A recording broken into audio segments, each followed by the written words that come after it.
शिक्षक गणों का अपमान देखना लाइव हो चुका है क्या? बच्चों के लिए सर क्या के नुकसान क्या है? सबसे पहले पकड़े जाते हैं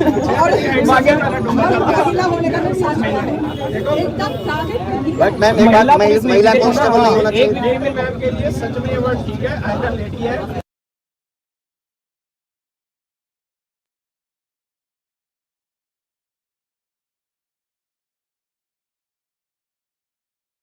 लेकिन चलो मैडम ने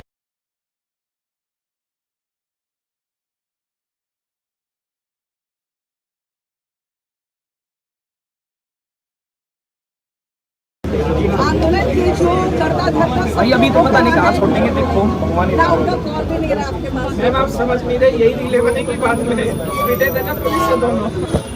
बात तो यही है। प्यारे साथियों नमस्कार। आप सब लोगों को पता है कि आज सब लोग इस देश के टीचर्स और लगभग बहुत सारे टीचर्स थे जिनको सुबह से ही गवर्नमेंट प्लानिंग कर रही थी कि इनको इकट्ठा ना होने दें। फिर भी लगभग मैं ये कहूँगा देश भर से ज़्यादा 100 से ज़्यादा टीचर्स यहाँ थे और अभिनय सर थे, आदित्य रंजन सर थे, अंकित भाटी सर थे, संजीव सर थे, राहुल तेवतिया सर थे, राहुल शर्मा सर थे और सभी चैनल से नीतू मैम थी, विक्रमजीत सर थे, काजल सिहाग मैम थी, बहुत सारे लोग यहाँ थे। सब लोग यहाँ पर पहुँचे हुए थे। तो इन लोगों ने प्रॉमिस किया कि डीओपीटी से बात करेंगे। तो 4 लोगों का हमारा नाम हो गया। बात करने जाने वाला था मैं, अभिनय सर, नीतू मैम और राकेश सर। हम चारों बात करने जाने वाले थे। उन्होंने कहा कि हाँ आप चारों की बात करा देंगे। इसके बाद में ये लोग थोड़ी देर हमको वहाँ होल्ड करते हैं, आश्वासन देते हैं और उसके बाद ने इसको मतलब इतनी लाठियाँ बजाई हैं। कोई फीमेल स्टाफ नहीं है उनके साथ में, हमारे साथ फीमेल मैम भी हैं, मैडम थी, बहुत सारी मैम थी। सबको लाठियों से पीटा गया और सबको खचेड़ के बस में भरा गया कि भाई खींच के बस में बिठाओ सब लोगों को। संजीव सर का लेफ्ट हैंड टूट गया और इतनी लाठियां सब लोगों को मारी है। अंकित सर के ऊपर इन लोगों ने हाथ छोड़ा है, मतलब बदतमीजी की है। यार हम दिल की पुलिस समझते थे, ये दिल की पुलिस है, लेकिन समझते हैं कि हाँ एक दबाव होता है प्रशासन का, वो सब हम समझ सकते हैं। लेकिन हमारा सिर्फ लाइव आने का उद्देश्य ये है कि आप गवर्नमेंट तक ये मैसेज भेजें कि इस देश के यूथ की बात को आप क्या लाठियों से दमन कर देंगे?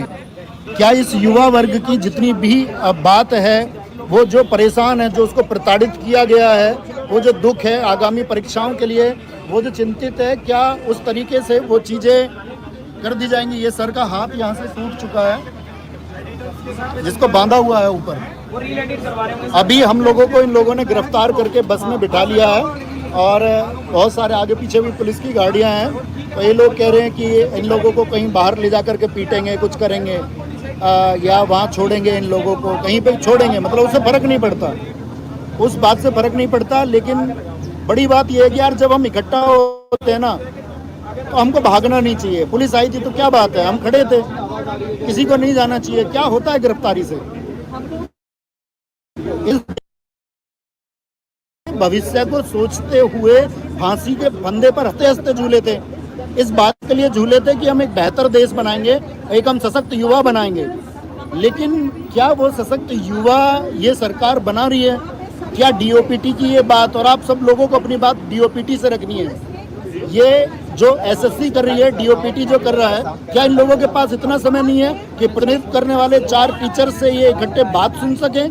क्या उन सब लोगों की बातों को सुना जा सके कि भाई लोग दरअसल में चाहते क्या हैं? क्या संशोधन हो ना हो वो विचार योग्य रहेगा, उस पर विचार किया जा सकता है। लेकिन क्या इस तरह से लाठियों का प्रहार करके, आप लोगों को पता होगा लाला लाजपत राय ने एक बात कही थी कि मेरे सिर पर लाठी का एक एक प्रहार अंग्रेजी शासन के ताबूत की उभरेगा।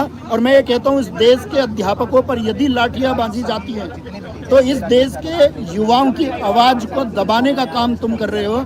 ये सिर्फ तुम अध्यापकों के ऊपर लाठियां नहीं पीट रहे हो, ये तुम काम कर रहे हो कि इस देश के युवा के भविष्य को हम लोग दबा देंगे। भविष्य की बात कोई भी की जाएगी, शिक्षा की बात कोई भी की जाएगी तो उसको लाठियों के दम पर दबा दिया जाएगा।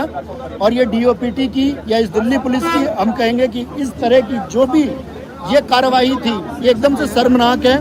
और इन्हीं शर्मनाक कार्रवाई के बारे में हमने भी उम्मीद नहीं की। और कोई फर्क नहीं पड़ा दोस्त, इस प्रक्रिया में जान जाएगी लेकिन ये आवाज़ उठती रहेगी और डीओपीटी को ये बदलाव करने होंगे। डीओपीटी को ये स्वीकार करना होगा कि वो एडीकिटी जैसी इन संस्थाओं के साथ में, भ्रष्ट संस्थाओं के साथ में बच्चों के भविष्य को नहीं संवार सकती है और बच्चों के भविष्य को बिगाड़ा नहीं जा सकता है। जिस एग्जाम प्रोसीजर पर ये चल रहे हैं, सिलेक्शन पोस्ट के बच्चों के साथ जो इन्होंने किया, उसी गड़बड़ी के, उसी मानसिकता के माहौल में जो ये स्टेनो के एग्जाम के साथ में करने वाले हैं और वही ये सीजीएल के एग्जाम के साथ में भी करने वाले हैं। तो इस तरह से बच्चों के भविष्य को अनदेखा करके यदि आप कह रहे हैं कि हम एक न्यू इंडिया बना रहे हैं, तो मैं कहता हूँ ऐसे न्यू इंडिया की जरूरत हमको बिल्कुल नहीं है। हमको वो सशक्त भारत चाहिए, हमको वो सशक्त लोग चाहिए जो इस छात्र वर्ग के बारे में सोचते हो, जो स्टूडेंट्स के हितों की चिंता करते हो, जो इन स्टूडेंट्स के बारे में सोचते हो कि एक भी बच्चे की आंख से यदि आंसू आता है तो मैं उसको